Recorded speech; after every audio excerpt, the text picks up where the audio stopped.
Hi everyone, it's Linda McKenna from Golden Rule Senior Placement Services coming to you today with Tuesday Talks. Our talk for today, we just started a new month, June, and June is also Alzheimer's and Brain Awareness Month. And how we're going to talk about it is how can we all make a difference? It's every family, at least one person in their family knows somebody that's afflicted with Alzheimer's and dementia. And the best part of being part of the family is being supportive of those caregivers, but more importantly is to learn about the disease process. So know what to expect, to be supportive, go to support groups, and to learn about it. So what medications are appropriate, what doctors to see, which is appropriate. And in this month of June, there is walks to sponsor Alzheimer's awareness and to put a cure to it. And gathering together and seeing others, just like support groups, gathering together makes all the difference in the world, meaning that there's others experience what you're experiencing. So there's comfort in that, and there's a learning curve in that as well, too, learning from others. So to no further ado, Alzheimer's and Brain Awareness Month is observed in June as an opportunity to spread the word about and discuss Alzheimer's disease and other dementias. Throughout the month, the Alzheimer's Association encourages people around the globe to support movement by wearing purple, training their brains to fight the disease. History of Alzheimer's and Brain Awareness Month. The occurrence of dementia goes way back before it was even named. Ancient Egyptians in 2000 BC were aware that the fact of memory decline as people grow old. In the 2nd century AD, Turkish doctor Orpheus described dementia by putting it in the same group as delirium. Delirium is the reversible acute disorder of cognitive function, while dementia is irreversible chronic disorder. The fall of the Roman Empire in the 5th century led to the domination of theocracy during the Middle Ages. Dementia was then regarded as a punishment from God for sins committed, and patients were considered to be possessed by demons and subject to hatred. During the 14th and 15th centuries, such patients were also victims of witch hunts. Very sad. Samuel Isidore, Archbishop of Seville, first used the word dementia in his book, Etymologies, in around 600 AD. The word of the Latin origin, de meaning loss of deprivation, ment meaning mind, and ia indicating a state. So dementia means a loss of the state of mind. In 1906, German physician Alois Alzheimer's described the case of Augusta Dieter, a 50-year-old woman who had profound memory loss. This was the first case of Alzheimer's disease, although it was not called so then. So this is the first recorded case. President Ronald Reagan initiated the observance of Alzheimer's and Brain Awareness Month in 1983 to raise awareness about Alzheimer's and to get people involved in the recognition of this disease, as well as types of care required by someone suffering from it. It's come a long way, and it's so sad how it all began and how it was thought of. 5 facts about Alzheimer's disease that you didn't know. 1, around the world, about 47 million people around the world are living with Alzheimer's and other dementias. And if change doesn't come by 2030, the number will grow to 76 million. That's because of the population, the baby boomers, of course. 2, each second counts. A person develops Alzheimer's disease in the United States every 65 seconds. 3, caregivers. In America, more than 16 million people take care of family or friends with Alzheimer's disease or dementia, and in that too, without pay. 4, a leading disease in the, it is a leading disease. In the U.S., Alzheimer's is the 6th leading cause of death, and 6.2 million of those living with Alzheimer's disease are over the age of 65. 5, 1 out of 3 deaths. Alzheimer's or dementia kills 1 in 3 seniors, and deaths due to this disease and more than prostate cancer and breast cancer combined. Why Alzheimer's and Brain Awareness Month is important? It spreads the word. I can't agree with that more. There's a stigma about a lot of things, as we discussed last time on Tuesday Talks, was mental illness. There's a stigma about Alzheimer's as well too. So it not being identified and not being defined is at a great loss, because there is not, I don't want to say preventative, but there is tools that could be a better coping for caregivers and the actual patient themselves. And there's more of an understanding. 2, it's for the elders. People with Alzheimer's or other dementias often withdraw from society and even family. This month promotes talking to them and reminding them that they are special. Again, support groups is so good to actually be part of, and find one. If you can't do one that is in person, and a lot of them in person actually have sitting services, so the one that's the caregiver can go to the dementia support group while their loved one is being taken care of by an aide or involved in an activity, whatever that it may be. So this way, both are safe and both have time separate from each other that they could really adapt to what is needed to be addressed. 3, it propels research. The more that we donate, the more that we make it awareness, the more that we do have walks. It helps really fund the research for Alzheimer's disease, where people come together and actually things can be achieved faster in a group. It takes a village, as we all say. So, sign up for a walk. Donate right straight to the Alzheimer's Association.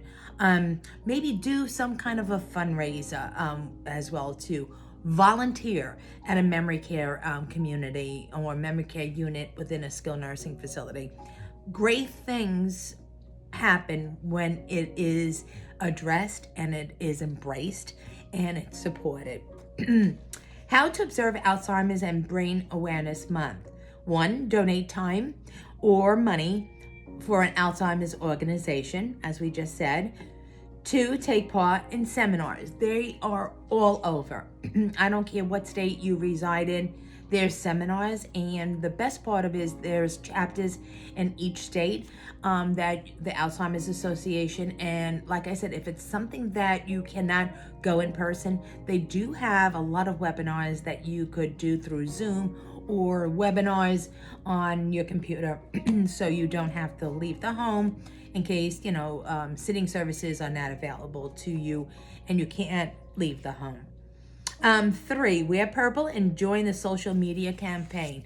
Purple is the color of Alzheimer's awareness, and wear it very proudly. It's very regal color and a very royal color at the same time. And what better color to be depicted for Alzheimer's is the reality, but the royalty of it as well. What I'm going to talk about now is also there is a stigma when they hear, they're not ready for assisted living. Sometimes it becomes very, very imminent because it is a fast progressing disease. If you see a lot of forgetfulness or forgetting to take medication or agitation, a lot of those things should be addressed, and if that person lives alone, all the more that they're at home and not safe in their environment. They might forget a pot on the stove, they might walk out aimlessly in the middle of the night, which we call elopement. So it's a discussion not only to have with that loved one. Don't wait till something is imminent to make a change. And that's why it's graceful with some senior living communities that start off independent, go to assisted, and then it goes into memory care. So the transition is very seamless, and it's a soft approach. When you notice there is some deficit in your senior loved one's life, is maybe they need to be in a more collective environment, that they don't met by themselves all the time, and realize there's no socialization but living home alone. And there's a lot of tasks that needs to be accomplished, cooking, cleaning, and all that as well. So starting off even independent, and then migrating to assisted living, where there is care professionals that are there 24/7 to monitor your loved one. Then when it comes to memory care, realize the individuals that are taking care of our folks that are in senior living, especially memory care, is that they're Alzheimer trained. There's cues, they know how to redirect behavior. It's a whole different approach. So you want trained professionals to embrace your loved one. It is a conversation. Like I said, don't wait. I have that all the time, and with a lot of my clients, that they wait until it's imminent. If your loved one is in their 90s already, it's time. It's time to at least consider the assisted living component, especially if they're living home alone. They're really trapped in their home, and you are the loved one that lives a couple of states away. Eyes not on them is really something that it really is scary for their safety. There's also exploitation, taking advantage of our seniors as well too. Lots of scams. But if somebody is falling, there's a full sense of reality. Just having a lanyard on you, I fall and I can't get up, kind of a thing. But somebody could be laying there all night and not tended to, and especially if they hit their head, they don't know to actually press that lanyard or device. So consider that. That's a conversation you want to have all your legal matters in order. Realize when somebody is already diagnosed with Alzheimer's and dementia, and they didn't have their legal plans in place for POAs and wills and advance directives, it's a little harder. So have that conversation with your loved one, early on, late 80s, mid 80s, especially if they have comorbidities as well too, is to have that conversation mostly about safety, but also entice them about the socialization, that they're not home alone, they don't have to do the crafts of cooking and cleaning anymore. And you got to think of it as, when you approach your loved one, is, would I leave a baby home alone? Absolutely, if they can't care for themselves. Bathing sometimes go by the wayside. Would a baby be able to take care of themselves and give them their own baths? Old folks are afraid of falling in the shower, so they tend not to take baths. So, these are the conversation you want to have, and then also be able to make notes, so this way you can approach their physician as well, especially if they have not been diagnosed yet, that you might want to approach their primary care physician. At least get a baseline of where they are for their memory issues. Like always, this is very dear to my heart, is that if you don't keep an active mind, that's another thing. Living home alone and short-term memory loss, or just having some issues, if it's not stimulated, what is the brain? It needs to absorb some activities and stimulation for it to actually prosper. So again, I can't stress it enough. I love senior living, and that's why I ventured into it after working in home health and hospice, and 7.5 years ago. And it was on the fringe of actually with my own parents that needed placement at that time.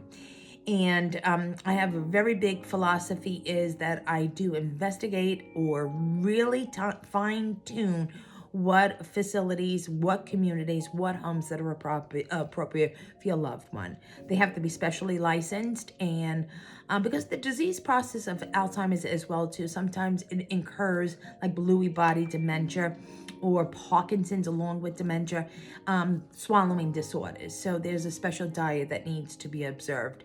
But the swing of Parkinson's, or actually abnormality of gait, which is, having a lot of issues with walking, decreased mobility, but also the fact of not only the mobility issues is also if they're incontinent. That's something that really is something that needs to be highlighted in your mind, is that they could develop UTIs. And again, you have another loved one that besides Alzheimer's or dementia or, small memory loss, now you're dealing with the problems of a UTI, which is, altered mental status, agitation. There's a lot to it. So again, address it early on, have that conversation with your loved one before it is too late to make that much of a difference and transition.